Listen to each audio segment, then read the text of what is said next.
Toriko and his group on the balloon turtle shout loudly, "Let's go!" with the determination to win. Another, "Here we come." But they find that their flying speed seems unable to keep up with their momentum. My god, this isn't flying, this is clearly floating in the air. Balloon turtle, you're flying too slow. At this rate, when will we get to the sixth continent? After some time, they finally reach the central sea of Area 6. This place is often called the Black Triangle. Kurebu points at the Earth map. This place is called the Dark Sea that can swallow everything. There was once a meteorite as large as the moon that silently disappeared in this dark sea. No one knows what happened. Even in the gourmet world, this is one of the 10 most dangerous areas. Toriko hears these words as if he is bragging. A meteorite as large as the moon can still silently disappear? Coco says, although in the human world there are many seas like the Bermuda Triangle where ships and planes go missing, they cannot be compared to this mysterious sea. And swimming in this dark sea is another. It is said that after another swims by, there will be a splendid river of stars flowing through the dark world. Kurebu tells Toriko that the river of stars is sometimes very common, but most of them are the young of another. Adult another appears once every 100 years in the central area of the Black Triangle. That is also its habitat, so that is the real place to catch another. But the specific location of another in the sea is unknown, so there is a saying luck is more important than force. In other words, I must first find a way to conquer the sea. Several people are discussing animatedly. Imaro interrupts them again, "Can I have a drop of pear?" "Just one drop is enough." "What do you need pear for at this time?" Imaro takes pear and points at the globe. This is a real globe developed by IGO. Based on images obtained from satellites, it reproduces the terrain in detail. Not only the terrain, but even a gravity device is equipped. Livebearer says, "I remember this thing has a display ratio of about 1/150 million. The gourmet world has many places where satellites cannot capture images. But it's okay, it's not a loss to use pear for testing." Imara drops pear into the center of the Black Triangle area, then sticks gourmet slime mold on top. The slime mold quickly spreads on the surface of the globe, and then quickly points out a path. Coco has heard of similar phenomena. Amoeba-like protozoa, even in a complex maze, as long as you use bait, the slime mold will point out the most effective and suitable path. Imaro adds, "Gourmet slime mold is a creature that reacts to gourmet ingredients. And the more delicious it is, the more suitable the path it points out. Not only that, the path it displays on the map has a very high compatibility even in the real world. That is to say, the path pointed out by the slime mold is the best path to another." Sunny is amazed by this strange ability. He blindly asks Imaro, "Can this thing point out the path of other ingredients?" Imaro says nothing is impossible, as long as you know the location. Livebearer praises, "Being able to control bacteria, what an unbelievable ability. I feel it can also be widely used in cooking dry dishes." Imaro says in detail, there are also types of bacteria that can affect the brains of creatures. There is a type of fungus that can parasitize the heads of ants, thereby controlling their minds. In fact, there is a dark technique that uses them for cooking. A dark technique that uses bacteria? Everyone is horrified. How can there be such a heretical dark technique? And before the gourmet festival, Cuisine had brought that person. Imaro only then realized this truth. Toriko blindly asks which person. Imaro doesn't answer. Grandma Chio understands. That dark technique, could it be him? Recalling the plot, Teppei was with Cuisine after waking up. So the person Imaro is talking about is Teppei. This also shows that Teppei had already discovered the treacherous nature of his comrades. And the mastermind behind it is obviously Joie. While Toriko and Granny Chio were gossiping about Teppei, a sudden tornado whipped up, making the whole ship shake like a leaf. This was a horizontal tornado, with a chaotic trajectory. Livebearer spotted that this was the mother tornado, a trace left by the 8 Kings mother snake from ancient times. Just passing by could create something so terrifying? There's a rumor that this tornado was born from a clash between the mother snake and the 8 Kings of Area 6. In short, the culprit is definitely related to the 8 Kings. And this tornado path has been raging since ancient times. After all, this is a no-fly zone in the gourmet world. Stop complaining. What do we do now? The horizontal tornado rushed towards them. Fierce as if to swallow everything. Getting caught in it would mean game over. So, they had to land in the sea. But life is not a dream, their plan to go by sea also went down the drain. The sea was now filled with countless giant whirlpools. At first glance, you couldn't tell if the island was spinning or the sea was partying. One thing was certain, landing anywhere was unsafe. This was the specialty of the 6th continent, the spinning island, an archipelago that dances non-stop due to the swift currents, nicknamed the Crazy Merry-Go-Round. Although it still looked insanely dangerous, at least it was safer than falling into the sea. However, they discovered something unbelievable. The continent was moving at breakneck speed, both spinning and flying. What the hell? Successfully landing on a spinning and moving island, is this for real? Everyone was on pins and needles. If they couldn't do it, the movie would end here. Moreover, if the gray sphere fell into the sea before switching to dive mode, the situation would be worse. For a non-swimmer like Komatsu, the chances of survival were almost zero. While everyone was scratching their heads, the island suddenly froze. Everyone was both amazed and overjoyed. Hurry up! Seize the opportunity to get on the island. But joy was short-lived. A monster suddenly appeared, making them lose all hope. What is this? Capture level 1600. But don't underestimate this sea wave monster. It lunged as if to swallow everything. While everyone was helpless, the monster's body suddenly lit up, roared, and its whole body burst into flames. A short circuit? But what was more amazing was that the sea waves also caught fire. Lightning and fire? Could it be Brunch in action? Brunch and Starjun conferred. The host's weak point seemed to be its head. Ah, easy peasy. Seawater is indeed a good conductor. Seeing Brunch, the four heavenly kings weren't too surprised. But seeing Starjun beside him, the four heavenly kings were stunned. Starjun, why are you here? Starjun was as cold as ever. Later, they're coming again. Dozens of other hosts were chasing them. The group was in a panic when they heard a deep voice. Hey! Over here! They turned around. On the violent sea with tornadoes and monsters, there was an oasis of peace. A leisurely Nitro was fishing. Beside him was a capture level 1800 sunfish, carelessly blowing bubbles. Attention! There's a well behind, and a black head is sticking out of it. Guess who? Everyone curiously looked over. Brunch was confused. Who are you? What are you yelling about? But Komatsu guessed that this must be the golden chef. Gigi enthusiastically waved. I'm here to pick you up. Hurry up and get on the island.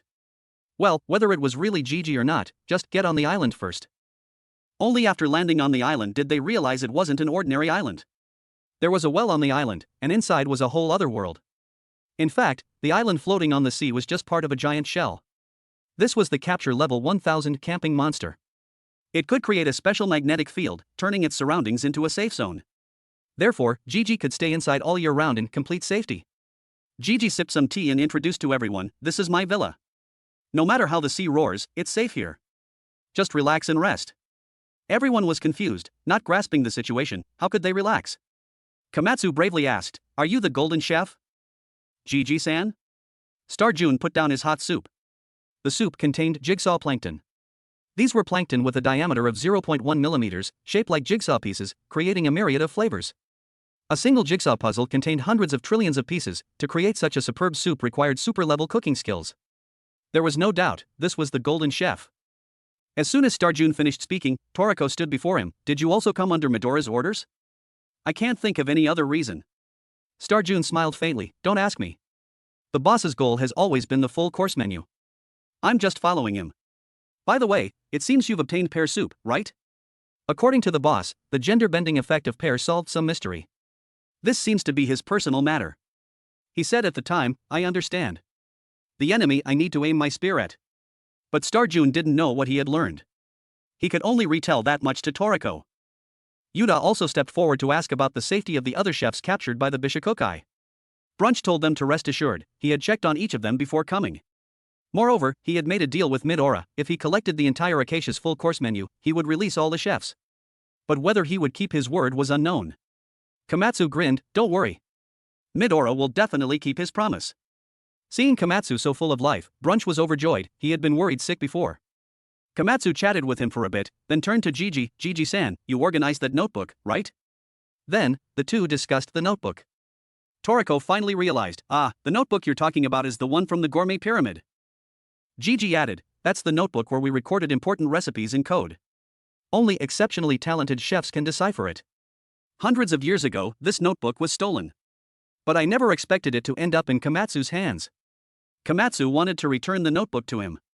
But Gigi refused, no need. Komatsu-kun has already surpassed me. The cooking methods left behind, the blue nitro are surely waiting for an even more delicious full course menu. In other words, Komatsu's cooking talent can create a more delicious full course menu. The recipes in the notebook are outdated. Coco asked him if he knew the location and cooking methods of the remaining full course menu items. After getting an affirmative answer, Toriko wiped their mouths. Please tell us. The table was filled with dishes cooked by the golden chef. But they didn't have time to savor them. They said so, but their plates were spotless. Those words were just polite talk. The gourmet solar eclipse was only a month away. They had to simultaneously collect all the remaining menu items. Knowing Toriko goal, Gigi pondered for a moment, then opened his eyes. Surprise! His stylish sunglasses were on his eyebrows, and his eyes were under his mustache-like eyebrows. Toriko were also shocked. Ah, so your eyes are there. I thought that was a mustache. Gigi ignored Toriko, glaring at each of them. The captured difficulty of the full-course menu items varied. Choosing people with suitable personalities to capture them would increase the success rate.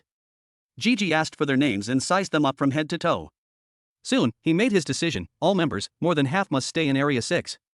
Because conquering Area 6 requires a lot of people. The 8 kings of the Black Triangle Sea is the Whale King Moon, who can swallow everything. Its power shows the level of this area, which is why more than half the manpower is needed. The other areas will be handled by elites. They're called elites, but they're really mismatched pairs. First is the 5th continent, known as the #1 food treasure of the gourmet world, the Forest of Greed. To capture the meat dish from Acacia's full-course menu, news, the best candidates are Zebra and Brunch. After all, these two hot-tempered guys are not partnering up for the first time. Next is the 4th continent, the beautiful Garden of the Floating Islands. Sunny and Lightbearer will go there to capture the dessert from the full-course menu, Earth. Same old rule, whoever is ugly has to go with Sunny. The third area, a sky bridge on the Cloud continent, the best candidates are Coco and Tyran, 2 poison masters. Their target is to capture the drink from the full-course menu, Adam. Then, Toriko and Starjun will go to the 2nd continent, the continent of origin, to capture the main course from Acacia's full-course menu, God. The member assignments are roughly like this. If everyone succeeds, they can then go to the first area to get Acacia's appetizer, center, and the revival ingredient, another. Sunny, ever since he learned he had to go with Lightbearer, had been protesting. But Gigi ignored him, even cheering, "Let's go." Sunny raised his hand, "I have an objection." Brunch also chimed in, "Me too." Objections overruled. Look at Toriko and Starjun's team, aren't they harmonious? 2 archenemies have reluctantly reconciled. After finalizing the groups, Aymara used the gourmet mnemonic translocation according to Gigi's instructions to map out the route.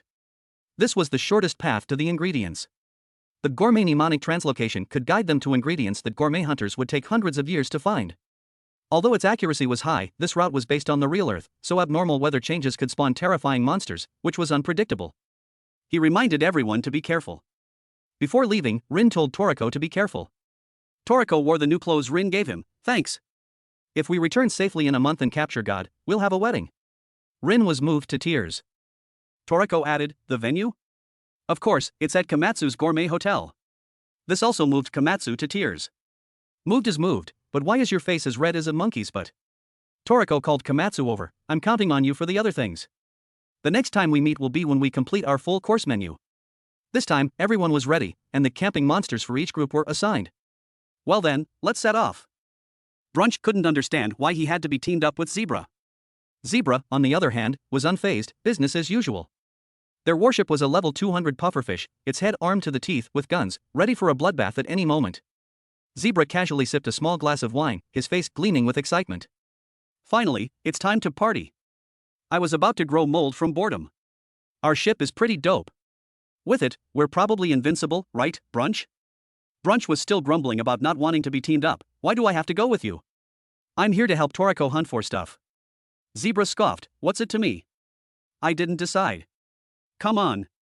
Let's just sip and cruise to our destination." But joy was short-lived, the entire ship shook violently. The pufferfish's cannons had opened fire with a bang. Brunch panicked, "What's going on? Are we already fighting? Who's bold enough to challenge this giant warship?" He looked out the window and saw only a supersized eye. "Oh my god. What is this? Are we going to kick the bucket here?"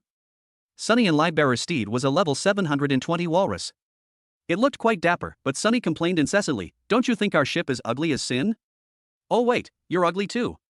Why is my partner in crime you, Lightbearer?" Since boarding the ship, Sunny had been ranting non-stop. Lightbearer was indifferent, "Just call me Lightbearer, it's fine." Sunny was devastated, feeling deeply hurt.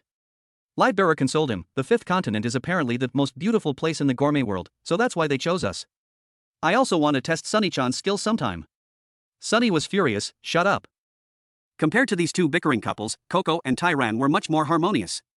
They were leisurely riding a level 590 anglerfish, chatting away.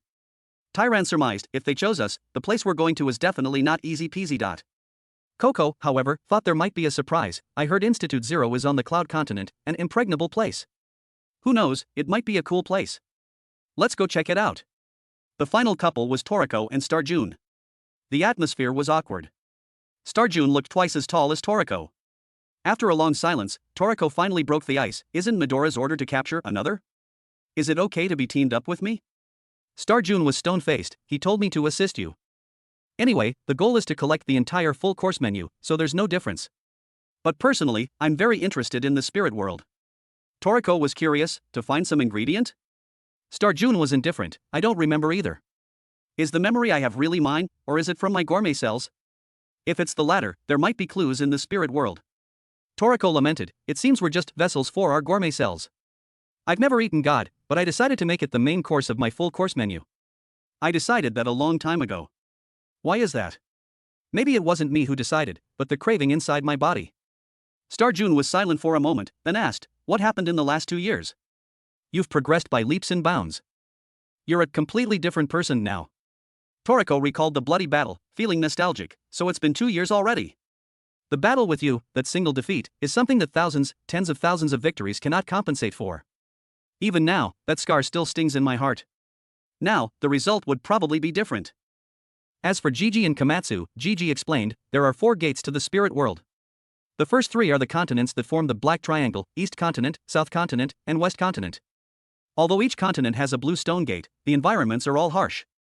Some are surrounded by tornadoes with a radius of over 10 kilometers, others are scattered with monsters of capture level over 2000. It's not impossible to go, but it's not necessary to take such a risk. In the upcoming civilization of the 6th continent, there is the safest gate.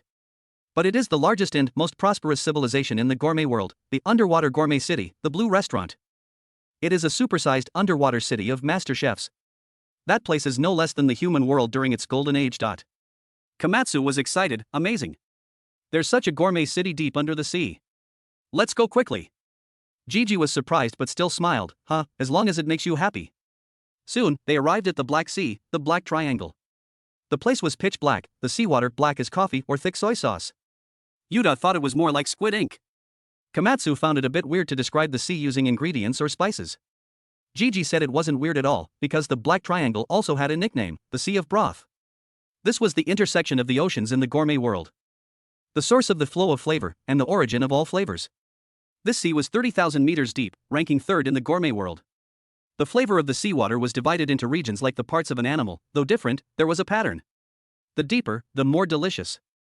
Some parts could be drunk directly as soup, others used as sauce. A long time ago, many chefs could complete their entire full-course menu just by being in this sea.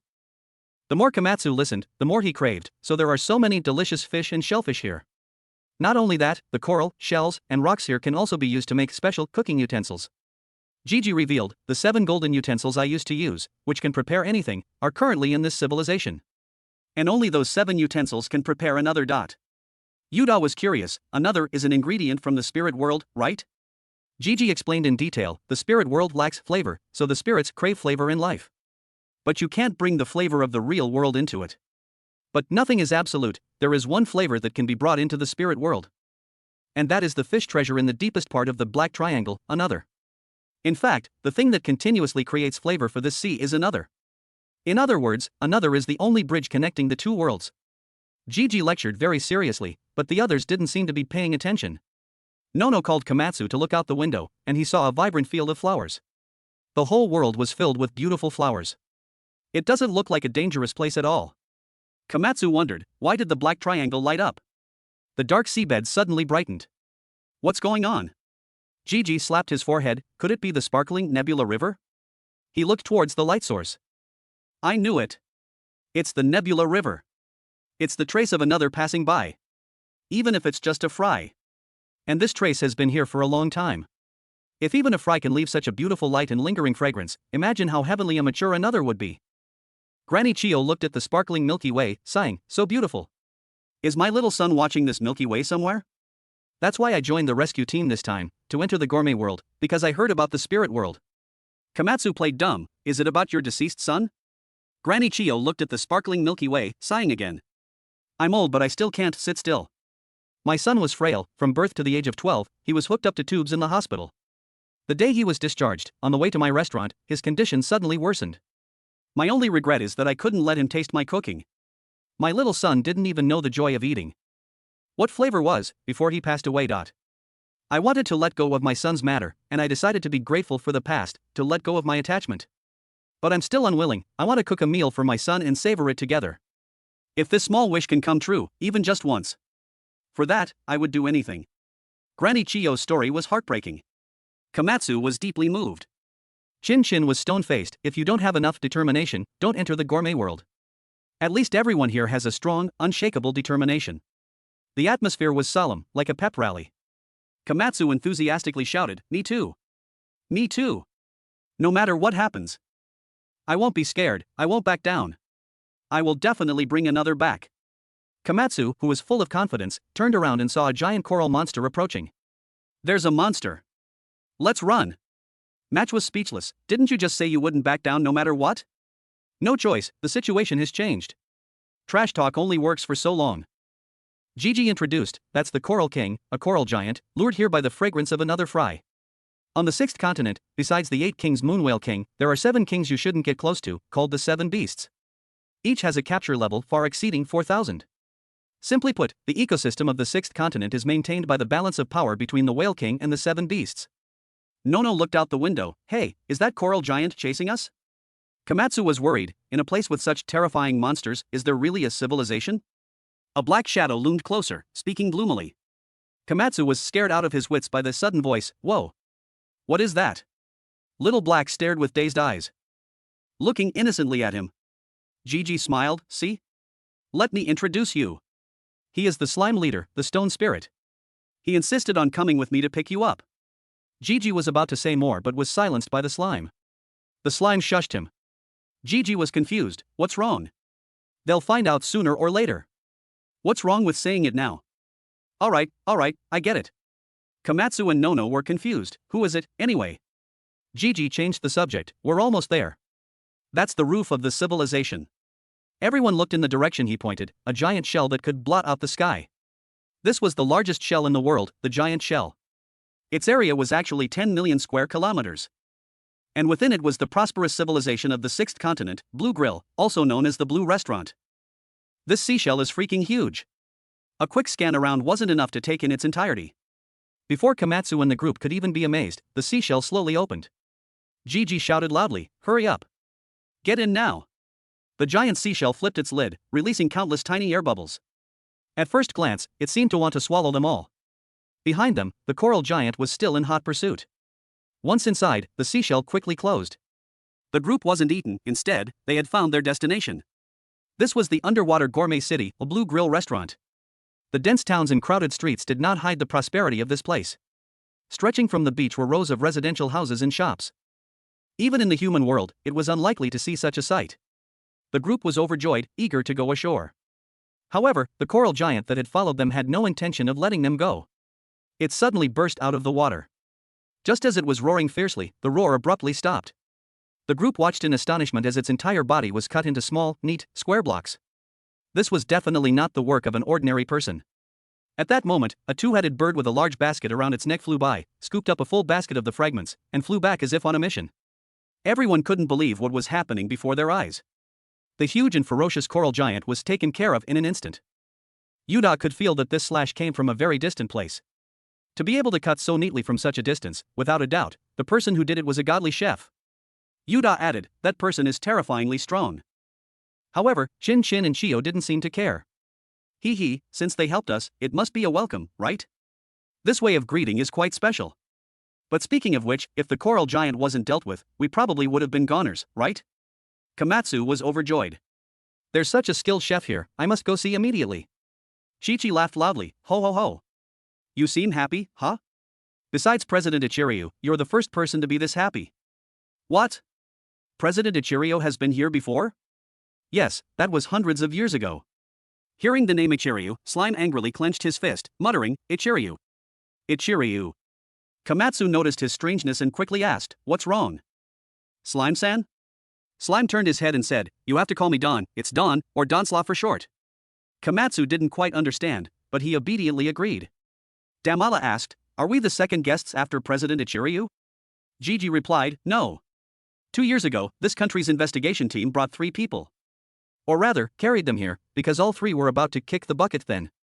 Chin pushed up his glasses and hummed with a knowing look. Walking on the street, the group was even more amazed. This place was incredibly lively, like an early morning market. The streets were lined with shops, and people were bustling about. Gigi seemed to be a regular here. The shopkeepers all warmly greeted him. The ingredients in the shops were countless, making one's eyes dazzle. This place was even livelier and more prosperous than the demon world. A casual glance could reveal good things, for example, the original puffer whale, a treasure rarely seen in the human world. Nono called Komatsu to look quickly. There was a chef showing off on the other side. That chef's hands were as fast as lightning, he could manage 6 woks by himself. Moreover, each wok was cooking a different dish. One person doing many things was already impressive, but after finishing, he threw the dish straight into the sky. And the dish flew straight up the mountainside, landing precisely on a plate on a table. This was no longer in the realm of culinary arts, it was clearly martial arts and magic. Have you ever seen a 10-meter-long frying pan? Komatsu followed Nono's gaze. Oh my god. That pan is terrifyingly long. Kairi saw the secret at a glance. This 10-meter-long pan starts with low heat at the handle, medium heat in the middle, and high heat at the farthest end. There are ridges in the pan like terraced fields, which can conveniently move the utensils while cooking. Spices flow in from a groove on the handle. It's really a good thing. The pot-making expert and the second-generation knife master Melk also stopped by. The kitchen utensils here are very creative and practical. Gigi looked at the group walking back and forth inside. They are truly chefs and craftsmen. They are completely immersed in the unprecedented cooking methods and kitchen utensils. This made Match unhappy. He didn't know how to cook, nor did he know whether the kitchen utensils were good or bad, so he could only mutter, we really lose to them. We're starving and want to eat soon. Right. Gourmet night, he turned to look at Aimaru. It's a pity, the gourmet night has never had any special need for food. So Match became even more annoyed. Komatsu and the crowd exclaimed in surprise, hey! This seems to be burning. He couldn't stand the sight, so he ran to help without the owner's permission. Match wanted to tell Komatsu not to meddle in other people's business, but at this moment, Komatsu was immersed in the joy of cooking. How could he hear what he was saying? Gigi opened his eyes and told Match, if they want to go to the back world, sooner or later they have to show their cooking skills. Right, leader Don? Don nodded frantically upon hearing this. Salama also showed off his superb knife skills. Yuda, not to be outdone, acted as his assistant. The shopkeeper thanked them and then was taught a lesson: you can't let a customer wait for even a second. They also took turns finding places to show off their skills. Chio had no intention of sitting still. She looked into the distance. This old lady also has to pay it back a little. At this moment, 2 people wearing masks were resting on a high mountain. Are they guests? Here to offer their lives? If they have no cooking skills, they will eventually just become new hosts for the spirits. At this moment, the coral giant quickly rushed out of the basket. It seems he has the ability to regenerate, directly regenerating from a state of being cut into pieces. But the moment he was about to rush at the 2, he turned into neat square blocks again. Both of them felt it, it was a long-range attack. Just like the move they had made earlier. Cutting into blocks from such a distance, it seems he's also a godly one. Chio swung her knife without any hesitation. It needs to be cut thinner. It probably can't regenerate now, right? She even conveniently pressure-pointed him. Chin asked Chio if she wanted to go over and see. Gigi was now at ease. It seems they don't need to prove their talent anymore. And the one wearing the grinning monkey mask said sinisterly, interesting. Gather all the members. Who are they? Don't be in a hurry, we'll talk about it slowly later. The news of Komatsu and the other chefs showing off their skills quickly spread throughout Blue Grill Restaurant. People were chattering, all wanting to see these experts from the human world. Damala and the others followed Gigi to the Northwest Restaurant. The number of seashells in front and the liveliness of the restaurant are an affirmation of its taste. To put it bluntly, the number of seashells is equivalent to the stars people often talk about.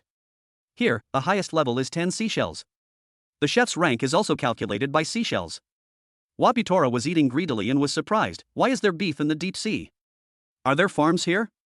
Gigi said again, farms are just a small thing. The land animals that have multiplied in nature have long since built an independent ecosystem in this deep sea area. This is the Blue Grill Restaurant. So this seashell is even more amazing. It's almost no different from the human world. There is day, there is night. Everyone has their own job, there are even administrative agencies and laws.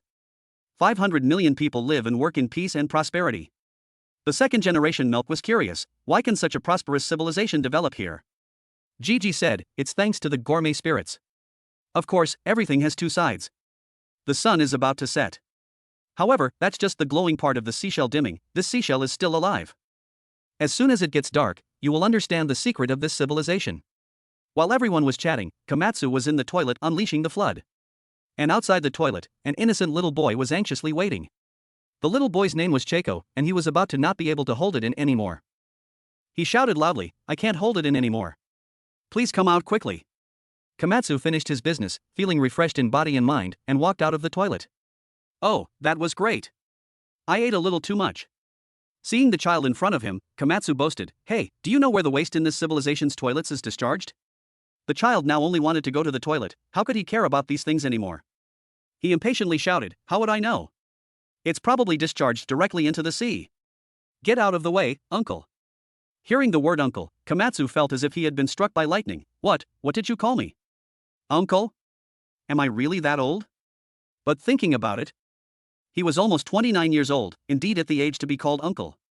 But he had always been treated like a child and protected by everyone, so he couldn't bear the shock for a moment. The child hurriedly opened the toilet door, muttering, "I heard a chef from the human world has come. I have to go get his autograph quickly. But first, I have to go to the toilet." But as soon as he stepped in, the smell made him retreat. "It stinks. Oh my god. What did you do in there, uncle?" Komatsu immediately turned red. "It's not me. The smell is from that thing hanging around your neck. The smell is so strong. It looks like a sea urchin. What on earth is it?" Cheiko picked it up and asked in surprise, "Uncle, you don't know?"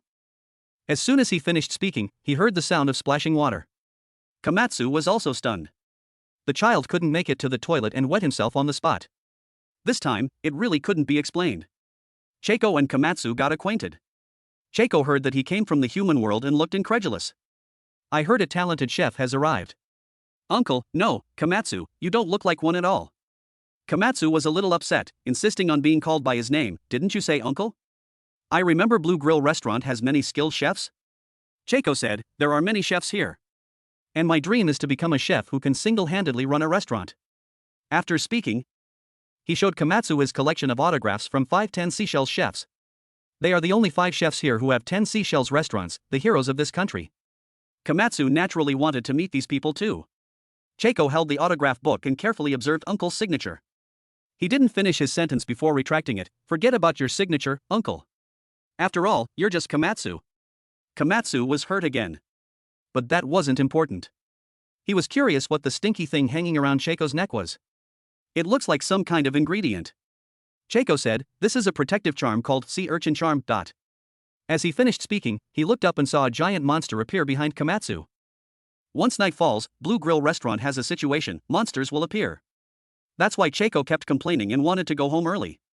Seeing the boy crying miserably, Komatsu was a little panicked. "Monsters? You mean spirits?" "That's right. This sea urchin charm has a special rotten smell that can ward off evil spirits." Komatsu looked around. It was starting to get dark. The pedestrians on the road had indeed thinned out a lot. But now was not the time to talk about these things. Cheiko pointed to the huge monster behind him. "Komatsu, you don't have a protective charm, you'll be possessed."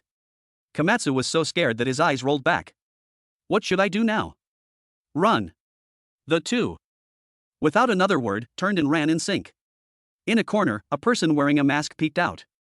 Shinshin, Chio, and Kuribo were still walking outside at this time. They called it strolling, but they were actually looking for something. Seeing a familiar figure, they immediately chased after him. "Director! It's good that you are safe and sound," Shinshin shouted. The other person turned his head, looking at them with a face full of doubt. Shinshin was surprised. "Who are you?" At this moment, a figure in the corner called Shin, "Come here quickly." The two looked over, it was Tak again. At the 7 Seashells restaurant, Yuda and the others looked at the gourmet spirits flying all over the sky and finally understood the secret they had been talking about. These gourmet spirits appeared at night, so it was particularly deserted here at night. Looking at the strangely shaped gourmet spirits, Rin couldn't help but tease, "This looks more like a monster, doesn't it?" At this moment, a person wearing a mask came over. His name was Mary, and he was a chef here. He sighed, "Even though the restaurant probably has protective charms, it seems the gourmet spirits are also very interested in you. Please rest assured, as long as everyone is alive and kicking, you won't be possessed by the gourmet spirits. But in the back world, it's a different story. If you don't have the guts to lose your soul, don't even think about coming to the back world." Then he immediately changed his tone. Even if you have the guts, if you don't have the cooking skills, you're not allowed to pass. If you get your body taken over, we're the ones who will be in trouble. Mary pointed out. Leader Slime has also agreed. So that's okay, right? Gigi propped up his chin and said casually, whatever. Hearing Gigi say that, Mary's aura became several times stronger. He challenged the whole group. I want to see your skills. Please compete in a cooking competition with the best chefs of this country. Your opponents are the 5 great masters of Blue Grill Restaurant. Mary announced that the competition would take place tomorrow at Grill Stadium. Speaking of competitions between chefs, one couldn't help but mention Komatsu. It's just that Komatsu was still running for his life with Chieko. After running for a while, Chieko let out a scream, making Komatsu quickly ask him what was wrong. Oops. I forgot to get my underwear. Oh my god. Such a small thing. Let's run first. Look, the monster is catching up again. But Chieko didn't listen to Komatsu's advice and even deliberately went back into the encirclement of the monsters to get his underwear. It could be seen that this underwear had a significant meaning to him. The two ran panting for a long time before stopping. Chieko kept explaining to Komatsu, it's not underwear. I did that to get back the autographs of the 5 great masters. This is my treasure. After looking at the autographs, Chieko pulled Komatsu and ran away again. Komatsu followed him into a small alley and then to a slum. The scene here was completely different from the outside. People in rags and tatters leaned dejectedly against the exposed walls. Komatsu was extremely surprised. How can there be such a place in such a bustling port city? Moreover, looking closely, their faces were all covered with masks. What on earth is this? Chieko told Komatsu to follow, then led him to a pile of pipes that looked like sewer pipes. This shabby pile of pipes was Cheiko's home. At the door, an uncle greeted Chieko, you're back. Chieko immediately happily introduced Komatsu's origin. Komatsu also shyly greeted him. The uncle noticed that Komatsu didn't have a sea urchin charm and told him not to wander around at night. There's a lot going on tonight. It's best to stay here for another night. His voice was gloomy, and his face was covered with a scary mask. At first, Komatsu didn't pay much attention, but when he was about to enter the door and turned his head to look at him, Komatsu felt a chill down his spine. Chieko advised him not to mind, that uncle was always there. Don't look at the shabby pipe house from the outside, it looked quite spacious inside. Chieko said this was a renovated abandoned drainpipe. His mother also lived with him, but she had gone to work. Speaking of his mother, Chieko had a few more points of pride. He said his mother was a chef, participating in a major national plan. He heard that her cooking was superb. He also wanted to quickly become a chef who could single-handedly run a restaurant and then participate in that plan. Komatsu smiled and said, it would be great if you could work with your mother. Oh, let me cook for you today. But before that, I have to let everyone know. Komatsu did as he said. The super chef started cooking. Chieko was so happy he almost fainted. Great. He wants to taste the skills of a chef from the human world. Komatsu immediately entered the cooking state. His godly vegetable cutting skills made Chieko freeze. How can there be such an amazing way to cut vegetables? It's just that the ordinary knife couldn't keep up with his technique. The tattered knife was quickly chipped. But it didn't matter. Komatsu's apron was a special sharpening stone apron from the 2nd generation milk. Just a few rubs and he had a sharp knife as good as new. This apron is really convenient. It probably has considerable defensive capabilities. Right? Komatsu explained while cooking. Soon, a table of food was ready. Seeing such a sumptuous dinner, Chieko couldn't help but want to dig in immediately. But Komatsu shouted, stop. You have to say a sincere thank you before you can eat. Say it after me once. Facing all the ingredients in the world, express your gratitude. Sincere thanks. It was the first time Chieko had heard that he had to do this. Komatsu blushed and explained, this is a famous saying from the world's #1 gourmet hunter. Although Chieko didn't quite understand, he still indulged Komatsu and said it once. Then the two happily feasted. But as soon as Chieko took a bite, he was unhappy and pouted, what is this? It's not very delicious. Komatsu was horrified, how could this be? This was the first time he had received such a low rating. But it didn't matter, Komatsu didn't mind much.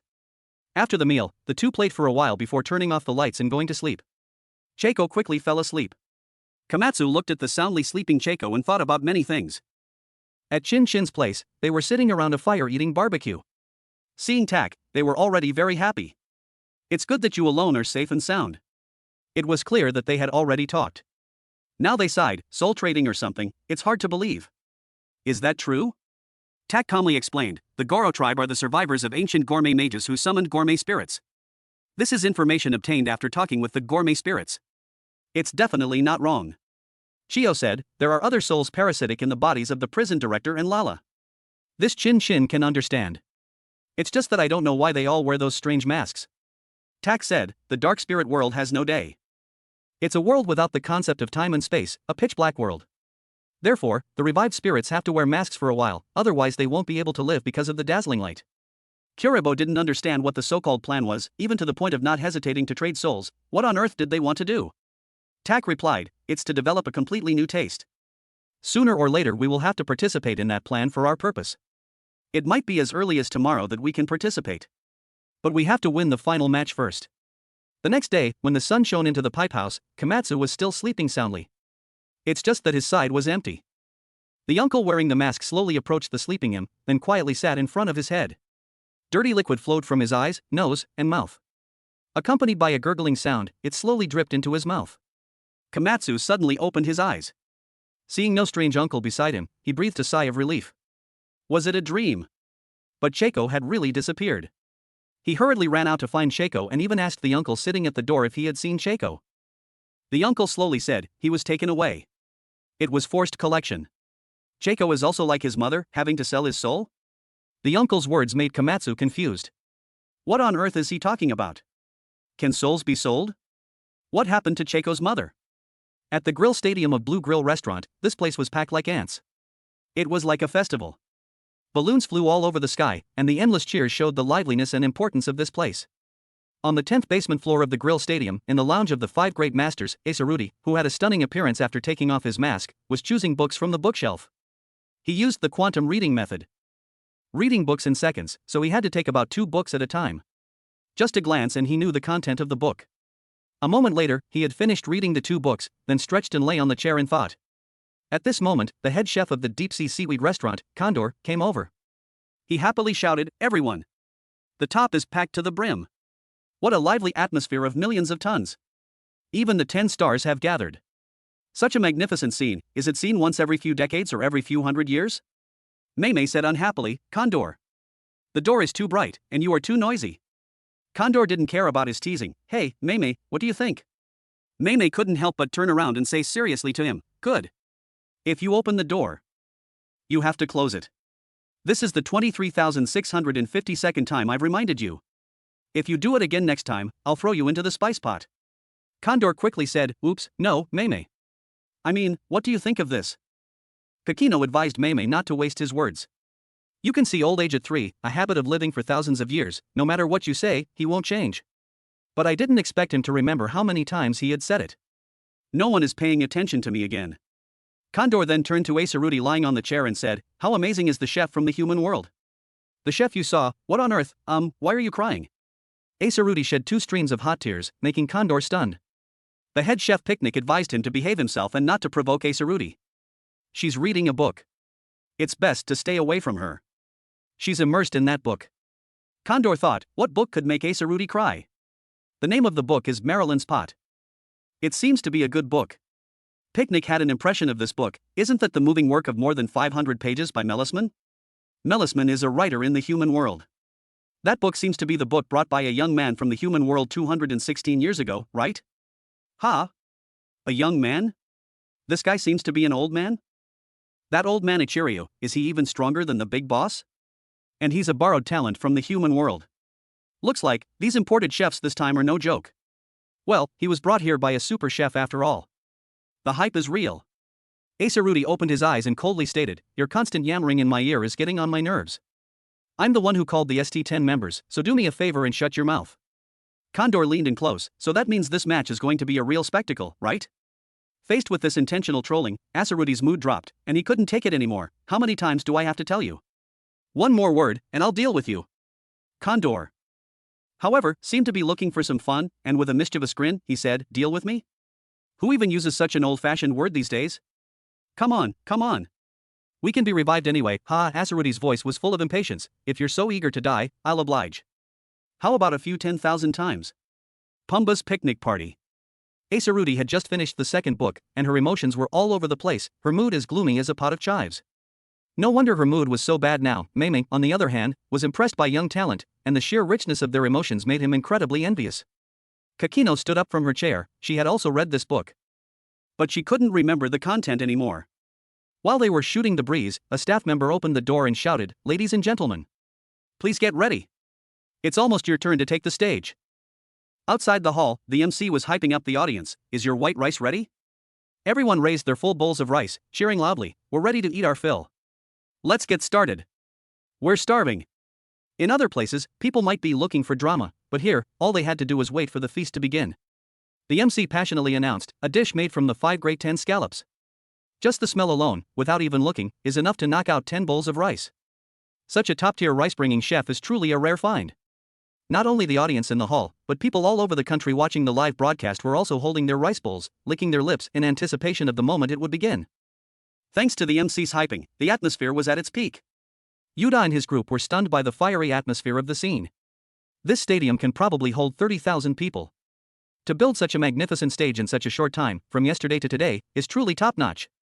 Gigi explained, "The telecommunications infrastructure here is as fancy as in the human world. All the people already knew about this from the gourmet tabloid. Cairo pointed to some people in the stands. "Who are those big shots sitting so calmly?" The spiritual judges, or ST10 for short, are 10 experienced cooking judges. They are all connoisseurs from both the spirit world and the real world. They are the judges who will decide the winner today. All 10 of them are present, which is truly a rare find. The group didn't care much about their identities, but they were very curious why the slime leader was the most prominent, looking like the big boss. Gigi told them not to overreact. Actually, Dawn is the king of this green restaurant. As soon as the words were out, the whole group was stunned. "He's the king here? He looks so plain." Gigi continued to explain, "Although he is a slime now, and some people have never seen his face, he is definitely a symbol of this civilization, a king recognized by all the people. Moreover, this time, the one who wants to enjoy your skills the most is the slime leader. It's about to start. Have you decided on your 5 contestants?" Yuda quickly looked for Komatsu and Chio, hoping they could take the stage. However, the reality was that Komatsu was still missing in action. Mrs. Chio was on her way, but it was unclear if she would make it in time. Yuda sighed, "There's no other choice. While we wait, let's go up first. Kairu, Wabutora, Damalis, Nono, you guys get ready." At this moment, Komatsu was anxiously looking for Cheiko. The old man's words about selling his soul had left him completely confused. The old man trembled and began to speak. "This country has a long history of soul trading. The useless are despised, looked down upon, and then replaced by more elite souls. Our ancestors were originally slaves of the nitro.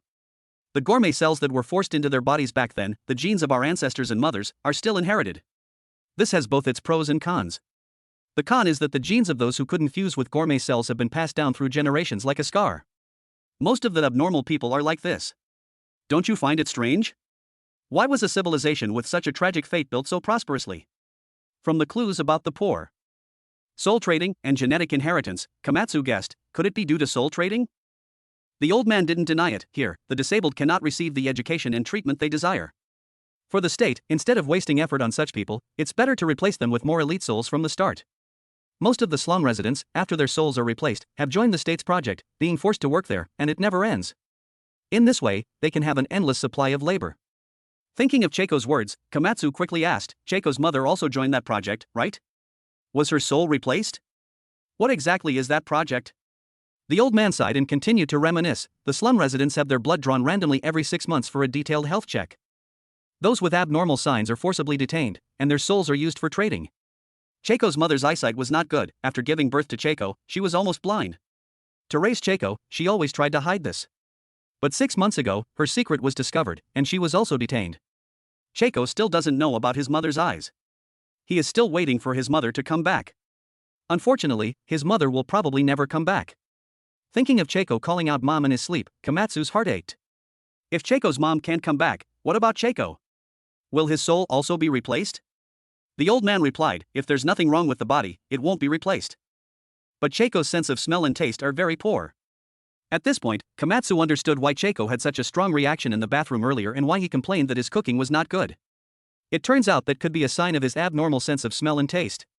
To confirm this, Komatsu asked the old man to taste the soup he had cooked last night. The old man sipped the soup and muttered, "This is yours." Komatsu, while getting dressed, asked, "The taste is definitely fine, right? Cheiko most likely has a taste disorder. Please tell me where Cheiko was taken." The old man first asked for Komatsu's name, then said, "Cheiko was taken to the permanent detention center on top of Conch Mountain." But he said a cryptic sentence, "Souls like mine, lost in what is called eternity, are the true darkness of this civilization. Let me tell you, the entire secret of this country. At this moment, Nono's communication finally came through. Komatsu finally learned about the cooking competition. But whether to go or not was another matter. Right now, he wanted to know what happened to Cheiko more. The chefs from the human world and the green restaurant had been selected. The human world sent out the old man Yuta, who specialized in medicinal cuisine, the ninja Kairu, Wabutora, and the curry master Damalis, along with Nono. On the green restaurant side, without a doubt, it was the 5 great 10 scallops representing their highest level. The 5 of them were all geniuses of the 10 scallop restaurant. Nono rarely appeared on such a big stage this time and was a bit startled by the cheers in the stadium. Kairu also sighed. It seems we're being treated as enemies. Damalis told them not to be nervous. After all, we are chefs from a 10-star restaurant. How can we be intimidated by such small matters? The slime leader stood on high, looking at the entire stadium with an expectant expression. The hype is real. Which side will win in the end? Asaruti had been searching for that person in the crowd ever since she came on stage, the Mrs. Chio who had shown her skills in front of them that day. Condor was extremely excited and asked if that person was there. Asaruti said that person was not present, but he could feel that there were masters like clouds here. Unlike the tense Asaruti, Condor was completely looking down on Yuda's group. What's this? It turns out they're all supporting roles. While he was smugly bragging, Asaruti felt a cold chill. Black flames enveloped him, pulling him into a soul-refining furnace where there was no sunlight, feeling like he could never get back up. This suffocating feeling emanated from those 5 people. His intuition told him that these people were no joke. Mei woke up the dazed Asaruti and asked what was wrong with her, if she had seen through the final result of the match. Asaruti's current state was not good, she could guess a few things. Everything has its laws. For Asaruti, who read 10,000 books a year, predicting the course of a match was not strange. It seems the situation is not good. Condor was completely unconcerned and even boldly declared, one-on-one is too troublesome. How about I go up and put on a show? Asaruti advised him to calm down and said sternly, I'm not kidding. The match might go in a direction that even I can't predict. If you underestimate the enemy, the ones who will fall into the soul-refining furnace might be us. Condor glanced at him. I bet no one's watching this cheesy script. Even if you think with your brain, you know it can't be the script. While they were talking, a path opened up in the crowd. A lovely coffin ran out. It was said that this was the refrigerator of the food spirit world, which could store extinct ingredients. Its appearance showed that in this match, they would see extinct ingredients they had never known before. Mei said, damn slime leader. Did he really get permission from the food spirit world? Kakino also trolled, although both sides are cooking ingredients they've never seen before, which makes it fairer. But no matter what, the winner of this match will be us. After all, we can hear the voices of the food spirits, while they can't do anything, not even knowing how they lost, and in the end, they can only curse their own incompetence, regretting coming here. Both sides were ready. Several holes opened up in the ceiling, and several ropes came down. The central ground of the hall was like a lid being opened and lifted. A guy ran up and flipped the ignition switch.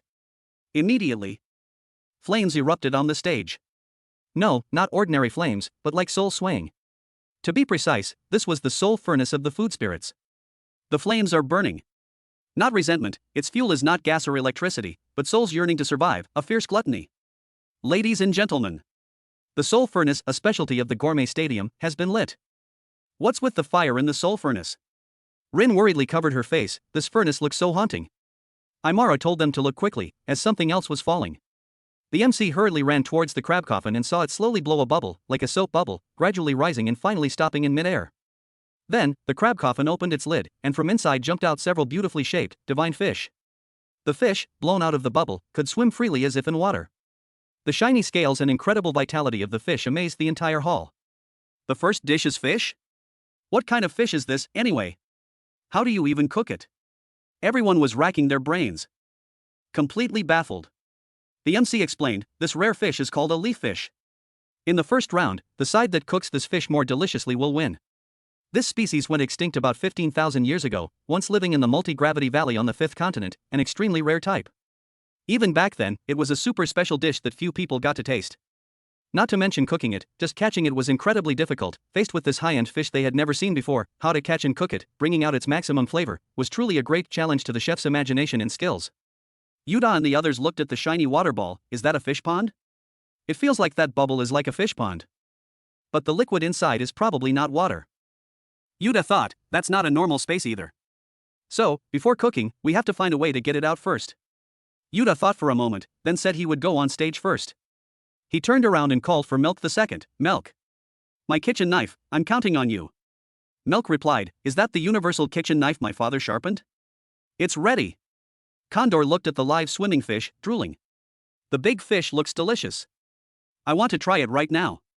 Kakino sneered in disgust, "Condor is so gross."